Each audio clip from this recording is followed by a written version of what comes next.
spécialiste. Mais auparavant, nous allons sur la piste du crocodile de mer, le plus lourd, le plus dangereux de tous les crocodiles. Quelle est la taille maximale que pourrait atteindre ce monstre qui infeste les côtes de l'Australie? Regardez. Créatures légendaires, ce sont les maîtres des rives et des rivages. Il n'y a pas grand-chose qui puisse les arrêter. Ils sont redoutables, préhistoriques, gigantesques. Ils sont énormes, largement assez gros pour représenter un danger pour les humains. Et ils détiennent peut-être, enfouis au plus profond de leur ADN, les gènes qui leur permettraient d'atteindre des proportions encore plus monstrueuses. Les crocodiliens ont dans leur patrimoine génétique le potentiel pour devenir des géants. Aujourd'hui, toutes les conditions sont réunies.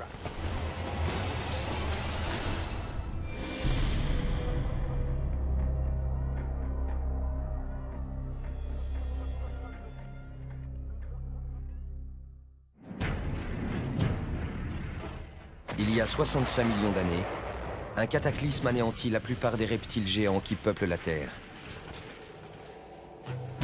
Aujourd'hui, il ne reste qu'un seul de ces mastodontes. Ils ont survécu à la grande vague d'extinction qui a vu disparaître les dinosaures, dont les seuls descendants sont les oiseaux. Leur histoire est vraiment incroyable. Ces rescapés de l'évolution sont vénérés comme des dieux par certains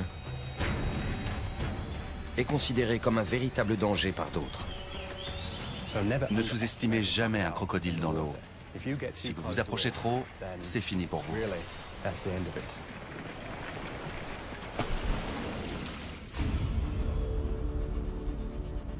Voici le plus gros reptile du monde, le crocodile.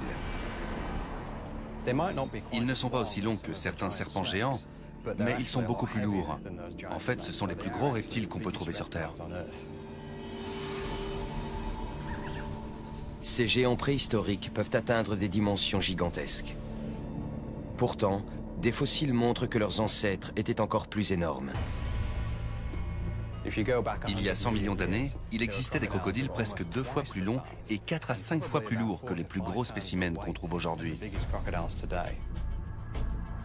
À la fin des années 1990, des paléontologues découvrent dans le désert du Sahara le squelette du plus gros crocodile jamais recensé. Super Croco. Super Croco est le surnom du Sarcosuchus imperator, littéralement le crocodile de chair empereur. C'est son vrai nom. Super Croco devait mesurer dans les 12 mètres de long. Un véritable monstre. Les chercheurs pensent que tout comme les crocodiles d'aujourd'hui, ce prédateur guettait ses proies au bord des rivières. Sarcosuchus avait le même type de comportement que nos crocodiles modernes, sauf que c'était il y a 100 millions d'années. Aujourd'hui, les descendants du Super Croco chassent toujours de la même manière et peuplent le même type d'habitat. Pour autant, pourraient-ils atteindre la taille gigantesque de leur ancêtre ?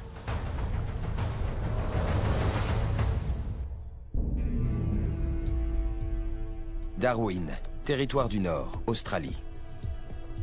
Les crocodiles marins qui règnent sur les estuaires et les rivières amarrées de la région pourraient tout à fait devenir un jour les nouveaux super crocos. Aussi surnommés salties, ce sont les plus grands parmi les 23 espèces de crocodiliens existantes. Le plus gros spécimen jamais mesuré dépassait les 6 mètres de long. Mais la taille seule n'explique pas tout. Pour survivre aux dinosaures, les crocodiles ont dû développer un véritable arsenal.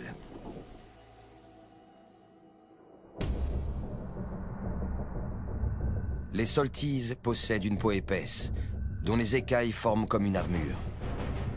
Ils sont dotés de pattes musclées, de solides mâchoires hérissées de plus de 60 dents massives et d'une queue puissante qui représente près de la moitié de leur corps. Autant de qualités qui pourraient leur permettre de devenir un jour des géants. Façonnés par des millions d'années d'évolution, les crocodiles sont programmés pour survivre. Être amputé d'un membre ne leur pose pas de problème. C'est souvent le cas chez les mâles dominants. Ces animaux sont de vrais survivants. Il n'y a pas grand-chose qui puisse les arrêter. On peut les comparer à une Ferrari. Leur corps s'est tellement amélioré au fil du temps qu'on peut dire qu'ils ont atteint une sorte de niveau optimal. Les Salties sont l'archétype du prédateur redoutable. Ils font des victimes humaines tous les ans. Ils sont énormes, largement assez gros pour représenter un danger pour les humains.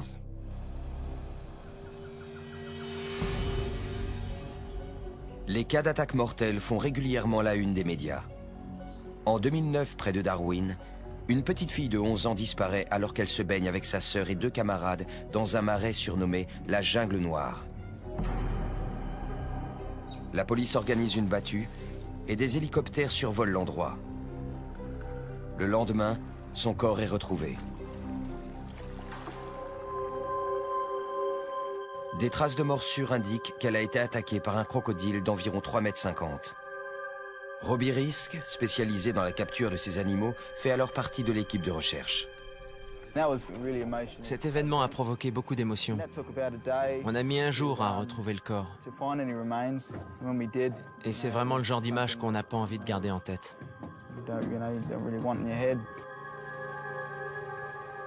Des groupes de gardes forestiers armés quadrillent la zone et installent des pièges dans toute la plaine inondable. Mais ils ne retrouveront jamais le coupable.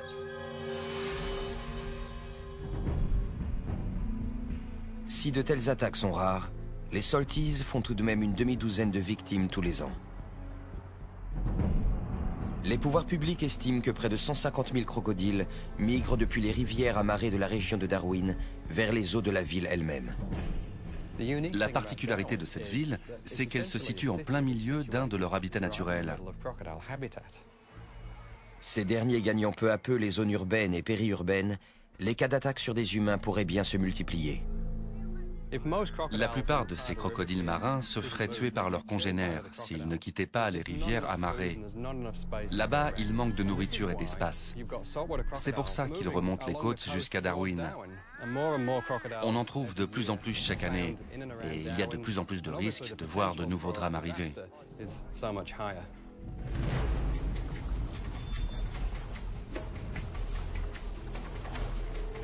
Ici, le risque de tomber nez à nez avec un crocodile est omniprésent.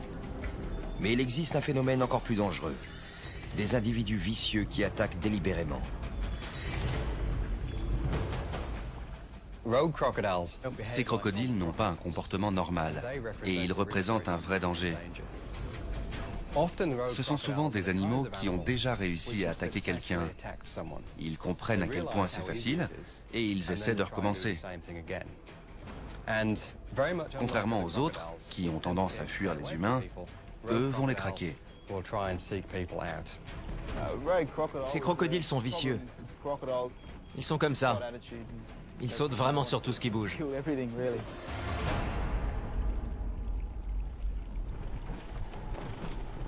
Pour réduire les risques d'attaque, les autorités de Darwin ont mis en place un programme permanent de capture.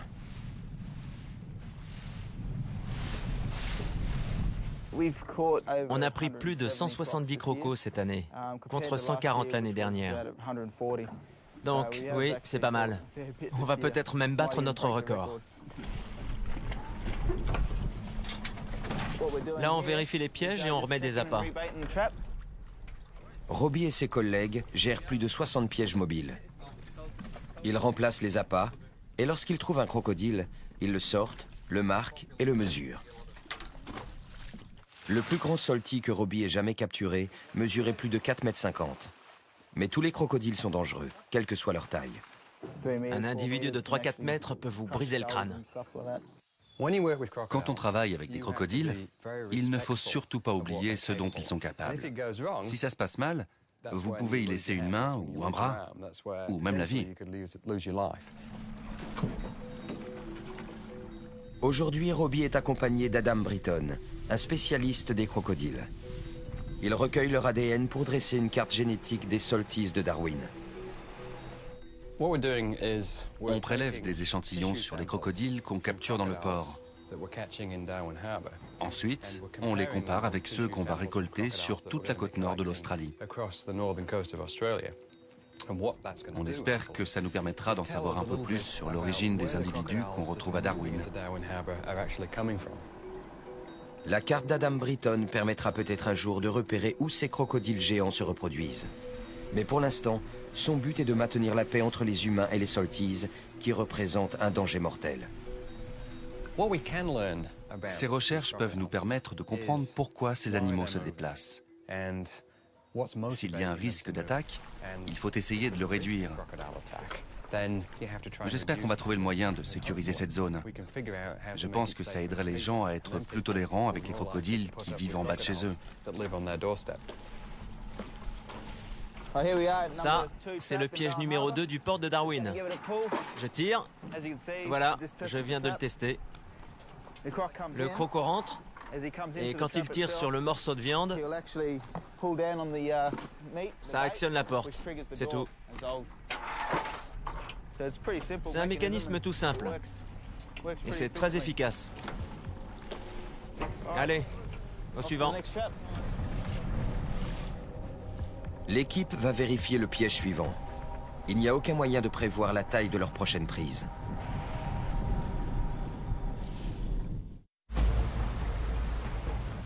La croissance des crocodiles peut se poursuivre tout au long de leur vie. C'est un autre élément à prendre en compte pour déterminer leur taille future. Lorsqu'ils atteignent leur taille maximale, la plupart des êtres vivants cessent de grandir. Mais les crocodiles, eux, n'ont pas de limite. Ce phénomène porte le nom de croissance indéterminée.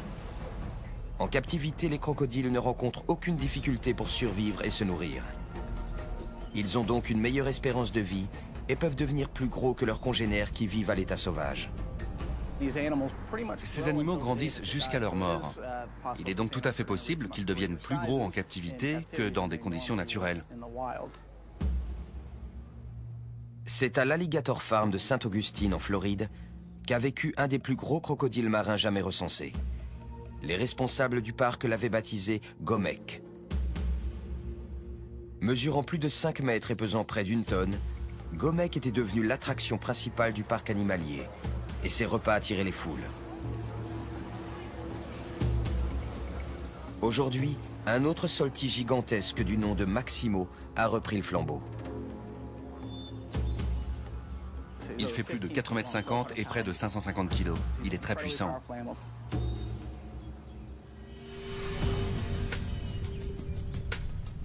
Travailler avec des carnivores aussi gros est très risqué. Le personnel du zoo est toujours sur ses gardes. Pour lui, on est des casse-croûtes potentiels, donc il faut faire attention.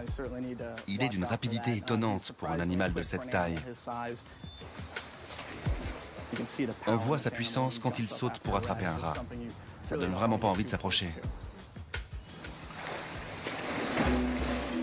La taille de Maximo est sans doute ce qui attire le public. Mais comme pour tous les crocodiliens, sa caractéristique la plus remarquable est son intelligence. Les crocos sont sans aucun doute les plus intelligents de tous les reptiles. Ce sont eux qui ont le cortex cérébral le plus développé. Ils sont beaucoup plus malins qu'on a tendance à le penser. Les crocodiles ont un cerveau de reptile, c'est-à-dire de la taille d'une noix. Pourtant, ils sont extrêmement futés. Ils peuvent faire des choses assez spectaculaires. À l'état sauvage, les crocos sont à l'affût du moindre détail. Ils savent analyser leur environnement et adapter leur comportement. Quand vous arrivez quelque part, vous pouvez être repéré par des crocodiles que vous ne voyez pas et que vous ne verrez jamais. Ils ne vous ont pas vu, mais ils n'ont pas aimé l'odeur de vos vêtements, votre façon de bouger, votre bateau. Ils ne l'avaient pas vu sur la rivière, mais ils ont senti qu'il se passait quelque chose. Vous ne les verrez plus jamais.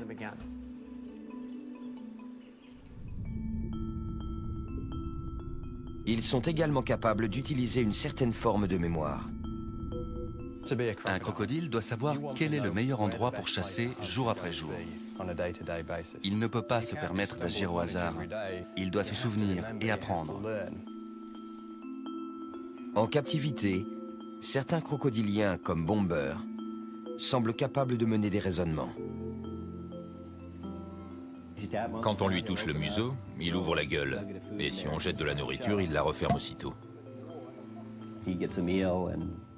D'une certaine manière, il comprend que c'est ce qu'on attend de lui. La première fois, il va faire le tour parfaitement. La fois d'après, il va reculer de 5 cm. La fois suivante de 10 cm, et ainsi de suite. On dirait qu'il essaie de nous attirer vers l'eau jusqu'à ce qu'on tombe dedans. Et je ne peux pas imaginer ce qu'il ferait ensuite. Cet animal pense. C'est un comportement acquis.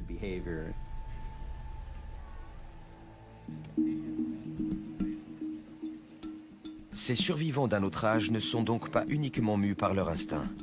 Et c'est aussi le cas de Maximo. Il a appris à faire son numéro pour le spectacle. Et maintenant, il sait quelle heure il est.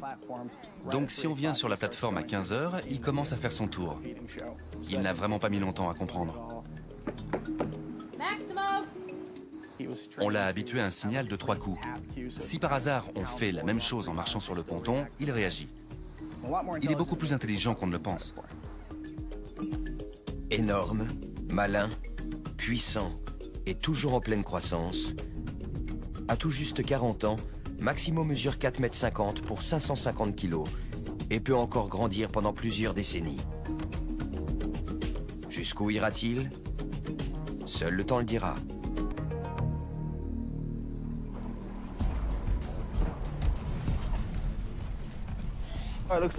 Tiens, on en a un. Il doit faire dans les 2,50 m. Retour à Darwin. L'équipe vient de trouver un salty dans un des pièges du port. Robbie estime sa taille à environ 2,50 m. On va d'abord lui passer une corde autour de la mâchoire supérieure. Ensuite, on va lui bloquer la gueule avec un serre-câble. Et là, on pourra le sortir de la cage. Ils doivent remonter l'animal sur le bateau. Mais d'abord, il faut neutraliser ses mâchoires.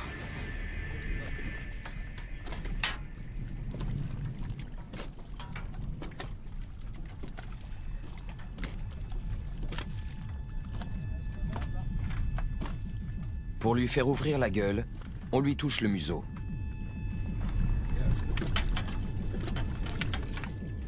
Puis on lui passe une cordelette autour de la mâchoire supérieure.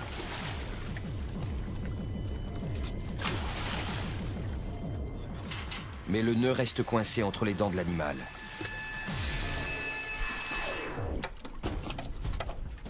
Il faut le reculer un peu plus. Il faut pas qu'il glisse. Non.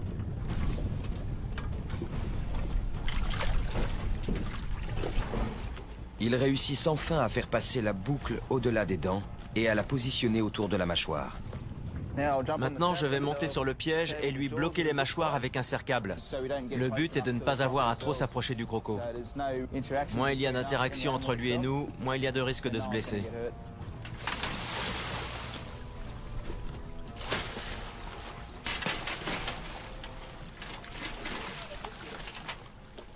Maintenant, on va tout simplement lui scotcher la gueule. Et lui couvrir les yeux. Aveugler le crocodile permet de réduire son stress. C'est bon, il est neutralisé. On va pouvoir le sortir du piège.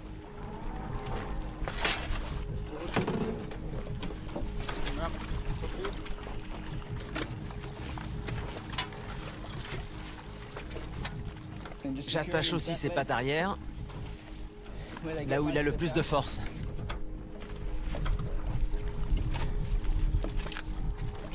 Et pour finir, une protection là où ses dents dépassent de la mâchoire supérieure.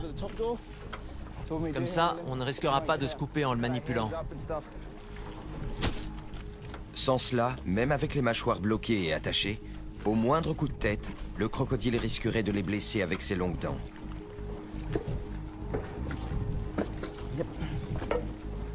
Voilà un salty sauvage de moins dans le port.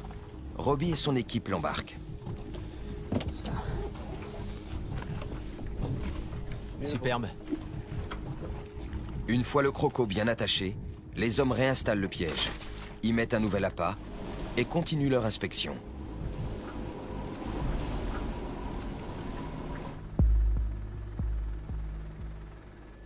Queensland, Australie. Près de la ville de Cooktown, certains craignent que les populations de crocodiles, et donc les attaques, ne soient en train d'augmenter. En 2005, un spécimen de près de 4 mètres a tiré un pêcheur de son canoë avant de le tuer. Les gardes forestiers ont réussi à identifier l'animal et l'ont abattu. Plus récemment, en 2008, un homme de 62 ans était parti relever ses casiers à crabes sur les rives de l'Endeavour River. Ne le voyant pas revenir, sa femme a appelé les secours. Une fois sur place, ceux-ci ont trouvé des traces indiquant que quelqu'un avait été traîné sur la berge. Les recherches menées dans toute la zone ont ensuite permis de retrouver une des sandales et la montre du mari. Ce n'est que des semaines plus tard que l'on a découvert les restes de l'homme dans l'estomac d'un crocodile de 4,20 m. Selon les experts, ces attaques sont des accidents isolés, mais certains riverains s'inquiètent. Si les crocodiles continuent à coloniser des zones habitées, il est inévitable que de tels drames se reproduisent.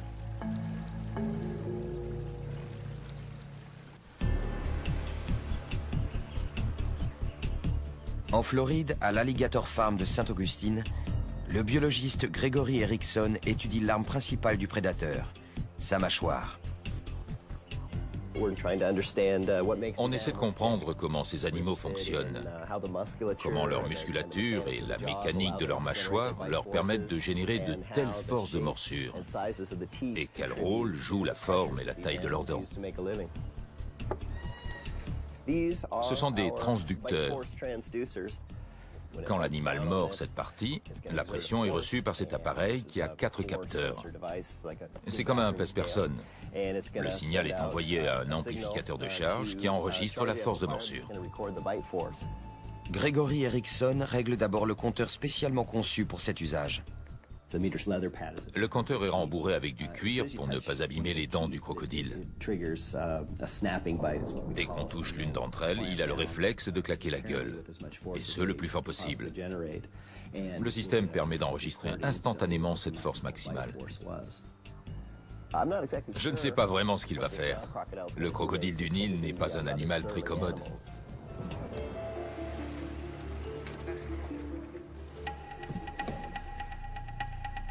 Gregory Erickson entre dans l'enclos avec Kevin Torregrossa, le responsable des reptiles, et un autre employé du parc.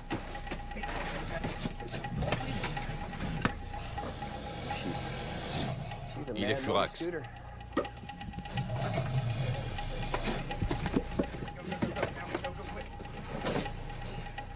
Le crocodile se défend. Il se défile et s'en mêle dans la corde. C'est bon ?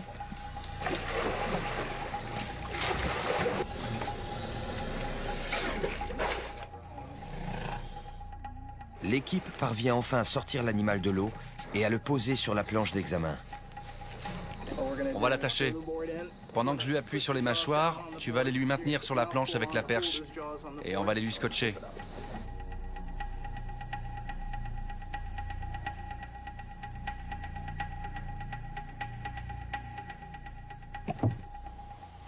Je déteste ça. Un morceau de bois bloque les mâchoires de l'animal pour l'empêcher de les refermer. Vas-y, ici. Serre bien fort.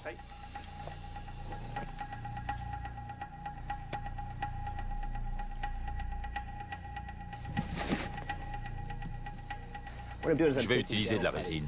C'est quasiment la même matière que celle que votre dentiste utilise dans son cabinet. Avec les empreintes, je vais reproduire les dents les plus proéminentes de ce crocodile. Ne faites pas ça. Pas avec votre croco. Ni même votre chien. Avant de relever la force de morsure, Gregory Erickson prend des empreintes dentaires. En faisant des modelages, on peut ensuite faire des moules, puis des répliques. À partir de là, on peut calculer la pression qui s'exerce au bout des dents. Mais on ne sait vraiment pas comment elle fonctionne. C'est ce qu'on essaie de découvrir.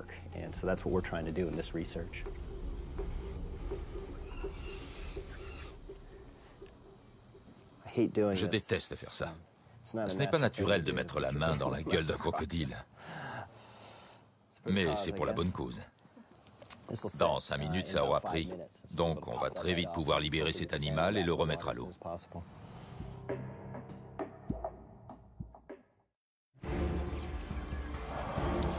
Autre élément à prendre en compte dans l'évolution de la taille des crocodiles, leur talent de prédateur. Les crocodiles chassent à l'affût. Ils s'approchent sans bruit et attaquent très vite. Ils peuvent se cacher en laissant juste leurs yeux et leurs narines dépasser de l'eau. Leurs proies ne s'attendent absolument pas à ce qui va leur arriver. Les crocodiles maîtrisent parfaitement leur environnement. Pour chasser, ils se contentent souvent d'attendre. Tous les animaux ont besoin de boire. C'est de la livraison à domicile. Il suffit juste d'être capable de les attraper. Peu importe qui s'approche du bord. Les crocodiles s'en fichent tant que ça se mange.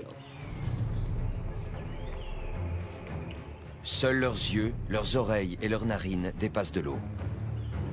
Leurs sens très développés leur permettent d'approcher leur cible alors qu'ils sont immergés. Ils ont des capteurs de pression au niveau des mâchoires, grâce auxquels ils détectent les mouvements dans l'eau. Ils ont un excellent odorat. Ils peuvent sentir leur proie de très loin, probablement plusieurs kilomètres. Et leur ouïe est meilleure que la nôtre à basse fréquence. Ils sont capables d'entendre des bruits de pas ou un animal bouger dans l'herbe. Idem pour la vue. Ils perçoivent toutes les couleurs et ils ont une très bonne vision nocturne.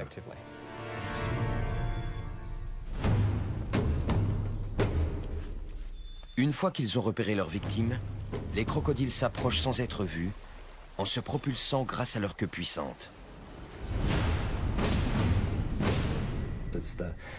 Leur force motrice leur permet de nager très vite, mais aussi et surtout de nager très lentement, en troublant très peu la surface de l'eau.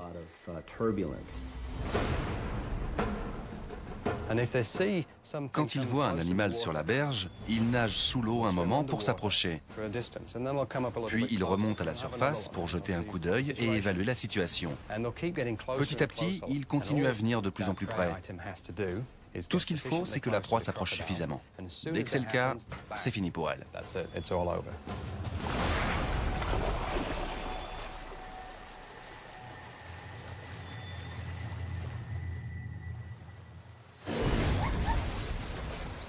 Les crocodiles attaquent par surprise. Ils saisissent leur victime avec une force herculéenne et la tirent dans l'eau pour la noyer. Parfois, ils entament une sorte de danse de mort. Parfois, les crocodiles se mettent à tourner sur eux-mêmes pour désorienter leur proie. Ils peuvent la démembrer comme ça. Dans ce cas, elle meurt d'hémorragie. Mais dans l'idéal, ils essaient de la noyer. Dès ce moment-là, leur repas est assuré. Une fois l'animal mort, les crocodiles le mettent en pièces.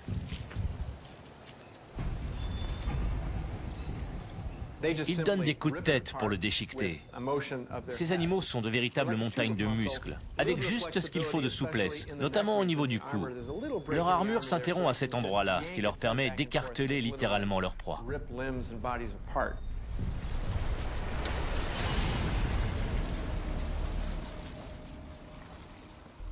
Pour avaler, ils cèdent de la gravité. On va voir si c'est bon. On dirait. Retour en Floride. Gregory Erickson retire la résine des dents d'un crocodile du Nil de près de 2,50 m. C'est vraiment un animal puissant. Vous avez vu? On lui touche à peine une dent et il attaque. Il est beaucoup plus rapide que nous, donc il faut faire très attention. S'il n'avait pas eu la gueule bloquée, je serais en route pour l'hôpital. Il ne faut jamais toucher cette zone chez un crocodile.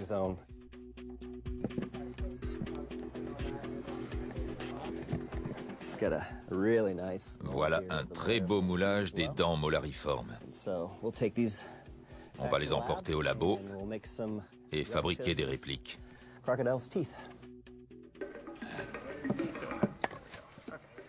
Maintenant qu'il a retiré les moulages, Gregory Erickson va mesurer la force de morsure de l'animal. Vas-y. Raté. Raté. En fait, le croco a vu la barre.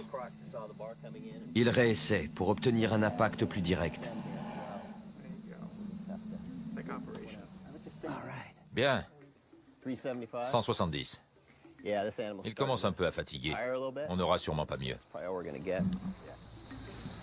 Une force de plus de 170 kilos.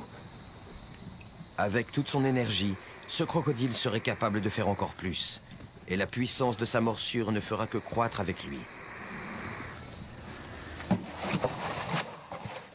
Je l'ai.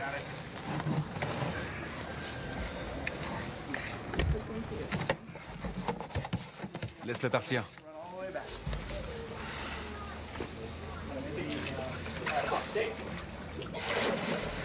Bien joué. Et voilà. À peine libéré, le crocodile file se cacher. Gregory Erickson va emporter les moulages, les relevés des morsures et les mesures au labo pour les analyser. Avec des animaux plus gros, comme les crocodiles marins, on s'approche des 1800 kilos. C'est presque le double de la hyène tachetée, qui a la morsure la plus puissante de tous les mammifères. C'est aussi le double de celle du tigre du Bengale ou du lion. Une telle force dépasse celle de n'importe quel animal au monde. Pour le biologiste, celle-ci est nécessaire à la survie du crocodile. La plupart des crocodiles n'ont pas des dents très acérées. Elles sont prévues pour écraser plutôt que pour transpercer. Mais ces animaux sont capables d'exercer de telles pressions qu'ils peuvent traverser la peau et endommager les os. Ils savent très bien s'en sortir et depuis très longtemps.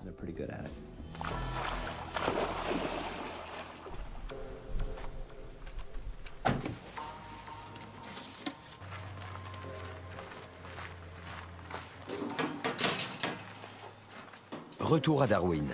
Après avoir trouvé un deuxième crocodile dans un des pièges du port, Robbie et son coéquipier transfèrent leur prise dans leur camion. On les mesure. Puis, on les identifie avec un numéro. On leur laisse toujours la tête vers le haut, pour les empêcher de régurgiter. Sinon, ensuite, ils pourraient se noyer, puisque leurs mâchoires ont été bloquées. On a une fiche, on en transmet un exemplaire à la ferme, et on garde l'autre. Dessus, on note le sexe de l'animal, et comment on l'a capturé. Sa taille aussi. C'est la ferme à qui on les donne qui va décider de leur avenir. Il y a une femelle assez grosse, ils vont s'en servir pour leur élevage. L'autre est un mâle, ils vont sûrement utiliser sa peau ou sa viande. Et voilà, 2 de moins dans le port, c'est bien. Je suis content qu'on les ait eus, et il y en a encore plein capturés.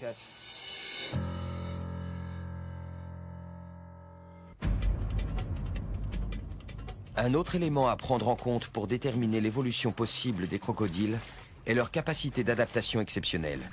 Ils peuvent se nourrir d'un grand nombre d'espèces, du petit poisson aux gros mammifères, comme le kangourou.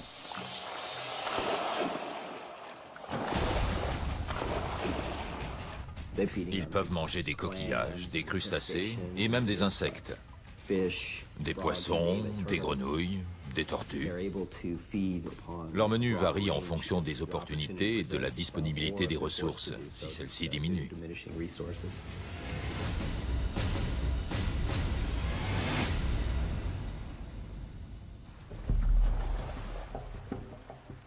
Les crocodiles peuvent aussi s'adapter à leur environnement, surtout s'ils repèrent une source de nourriture abondante.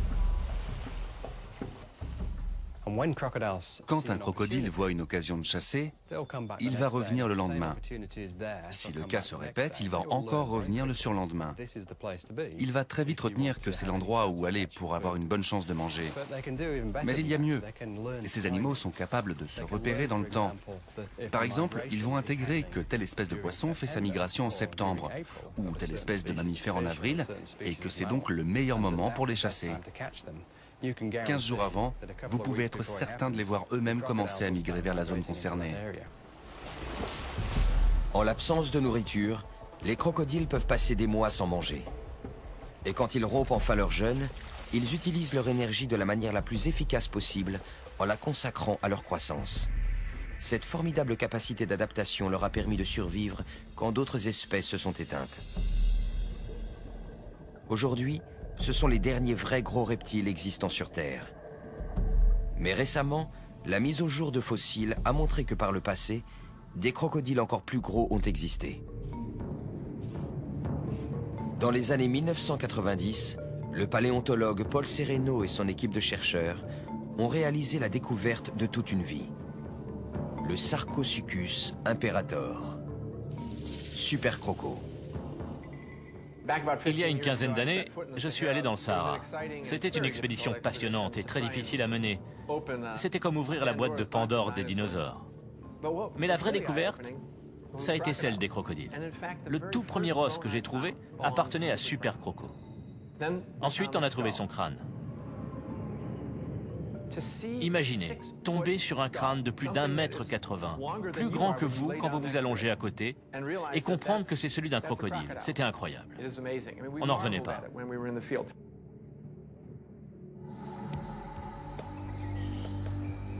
Il y a environ 110 millions d'années, Super Croco chassait sur les berges d'une rivière aujourd'hui remplacée par une terre aride. Super Croco était le prédateur ultime pour la chasse à l'affût. Il avait des mâchoires d'une puissance incroyable et des dents comme des poignards, comme des crochets. Il n'était pas conçu pour manger du poisson, mais des dinosaures. Cette créature était capable de traîner un dinosaure dans l'eau, de le noyer et de le mettre en pièces. Et sa queue était comme le tronc d'un séquoia, tellement grosse qu'on n'aurait pas pu en faire le tour avec les bras. Vraiment monstrueuse. Il devait avoir une force de morsure proche de 10 tonnes. Je crois qu'on ne peut pas imaginer la pression que ça représente.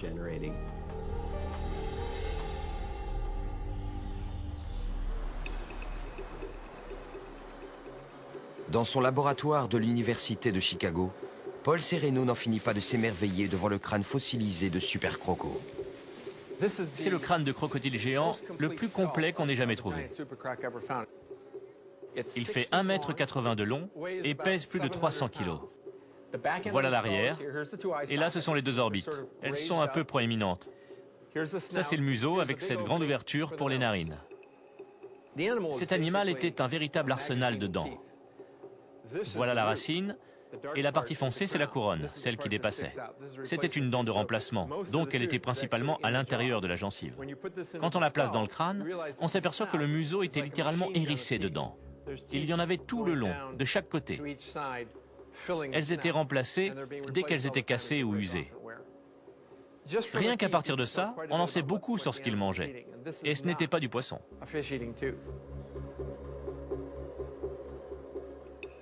Voici le crâne d'un très gros crocodile d'aujourd'hui. Il doit faire dans les 60 cm de long pour un animal de 5 mètres, 5 mètres 50. Il est vraiment dérisoire à côté du crâne de Super Croco. Mais les deux sont très similaires.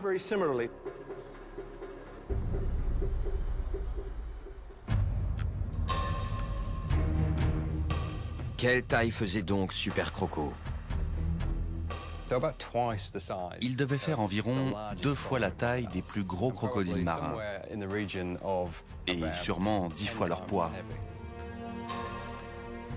On pense qu'à l'âge adulte, Super Croco devait mesurer dans les 12 mètres de long, soit la taille d'un bus. Quant à son poids, je dirais dans les 8 tonnes. Le plus gros crocodile à avoir jamais vécu sur Terre.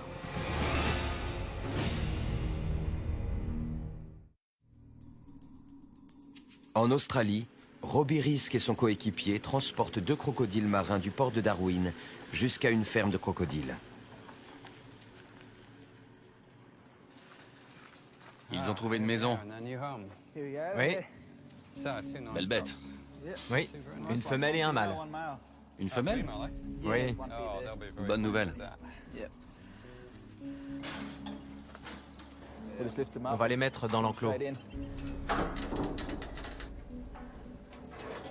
1, 2, 3. Facile pour moi. 1, 2, 3. Une fois les crocos déchargés, Robbie retourne au port contrôler les pièges. Ils ne vont pas apprécier la suite.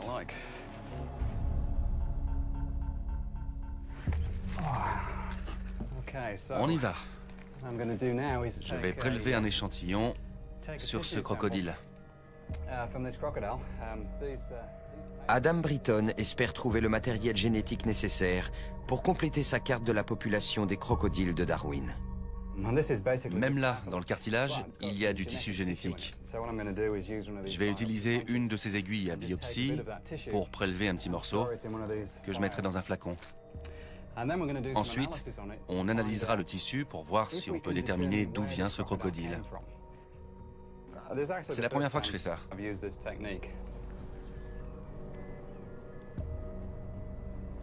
On va attendre un peu.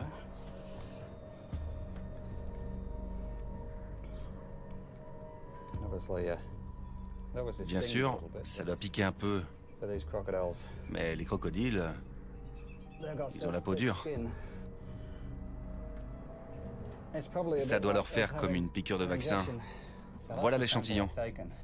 J'ai juste fait un trou dans la scutelle. Ce n'est vraiment que du tissu conjonctif, mais on peut en tirer des informations génétiques. Je le range. Ça se conserve longtemps. Je vais l'envoyer au labo avec d'autres échantillons. On va sûrement apprendre des choses très utiles. Les recherches d'Adam Britton lui permettront peut-être de découvrir où les crocodiles marins de Darwin se reproduisent, pourquoi ils migrent et comment leur nouveau biotope pourrait favoriser leur croissance.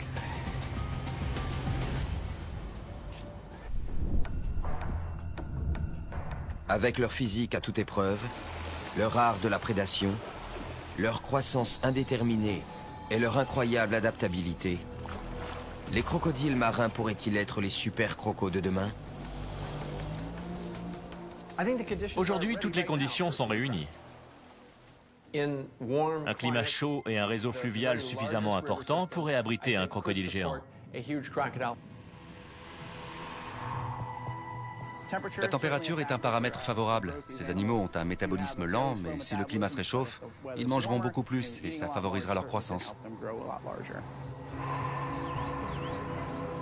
Des températures en hausse et des proies plus grosses pourraient donner des crocodiles encore plus gros.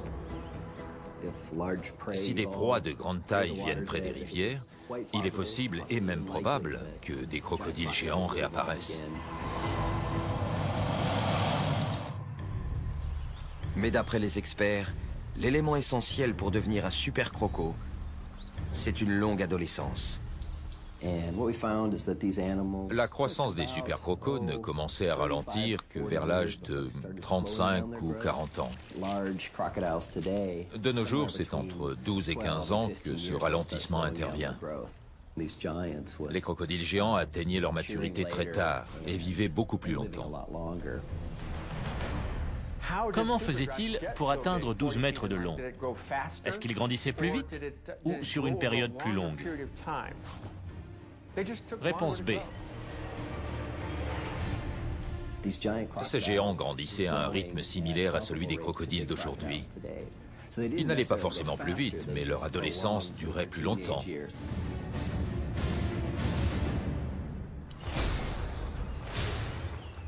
Dans des conditions adéquates, et si leur adolescence se prolongeait, nos crocodiles modernes pourraient devenir des géants. La taille est ce qu'il y a de plus facile à faire évoluer. Un ou deux gènes qui changent, une ou deux glandes qui sécrètent une hormone à tel ou tel moment, et le corps se met à grandir. C'est déjà arrivé 7 ou 8 fois dans l'évolution des crocodiliens. À une époque donnée, ils pouvaient atteindre 10 mètres, voire plus. Ils ont dans leur patrimoine génétique le potentiel pour devenir des géants. La vie n'est pas constante, elle change. Rien n'interdit de penser que d'ici quelque temps, un crocodilien aussi formidable que Sarcosuchus puisse revivre.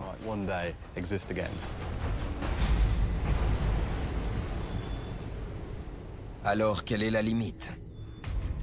Si le crocodile marin atteint un jour la taille du super croco, ce monstre mesurera plus de 12 mètres et pèsera 7 tonnes.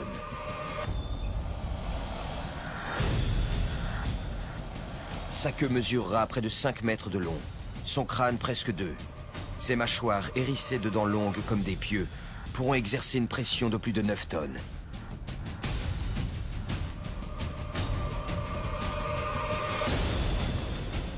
Un exemple colossal de gigantisme animal.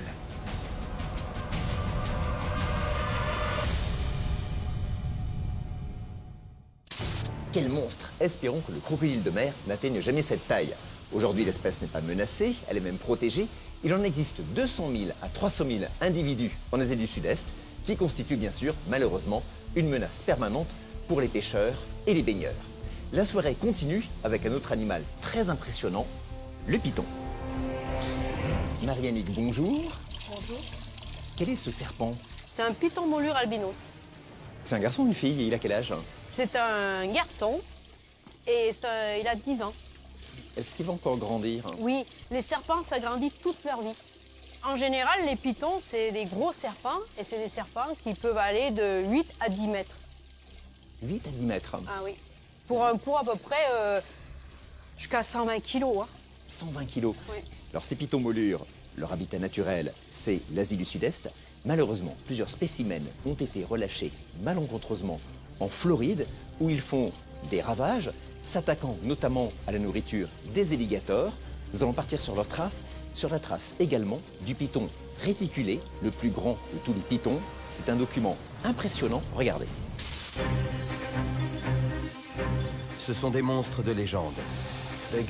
Ils peuvent atteindre des tailles incroyables. Ils sont tellement puissants. Des tueurs. Qu'est-ce qui vous arrive? Notre serpent est allé dans le lit du bébé et il l'a étranglé. Leur appétit est insatiable. Aujourd'hui, un gigantesque fossile Ce serpent devait être aussi long qu'un bus. et un habitat idéalement adapté Ça y est. C'est bon, je le tiens. pourrait bien dévoiler les secrets de serpents encore plus énormes. Quand on voit un python sauvage dans les Everglades, on a intérêt à jouer au plus fin si on ne veut pas se faire dévorer vivant.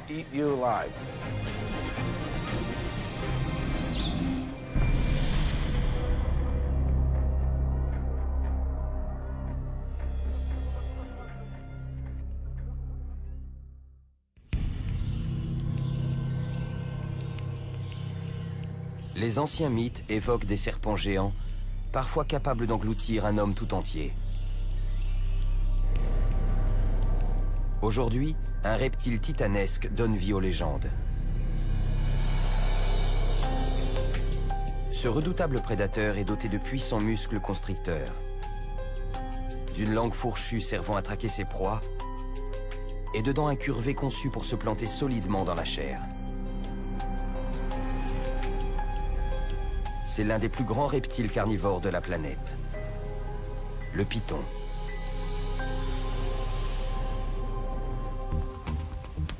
Certaines espèces de pythons mesurent plus de 6 mètres de long et pèsent des centaines de kilos. Le record mondial est détenu par un python réticulé d'une longueur de près de 10 mètres. Toutefois, des récits mentionnent l'existence de bêtes encore plus imposantes. En Indonésie, en 2003, un serpent fait la une des journaux.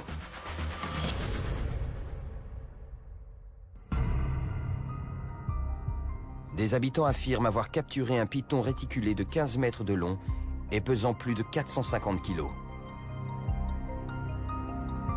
Il s'avérera que la bête surnommée fleur parfumée était en réalité moitié moins longue.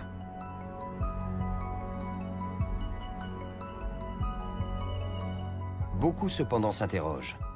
Verra-t-on réellement un jour un python de 15 mètres ramper sur la surface de la Terre? L'animal lui-même nous fournit des éléments de réponse. Ses talents de prédateur et sa croissance illimitée, conjugués à l'accroissement des proies et au réchauffement climatique, nous donnent une idée de la taille qu'il pourrait un jour atteindre.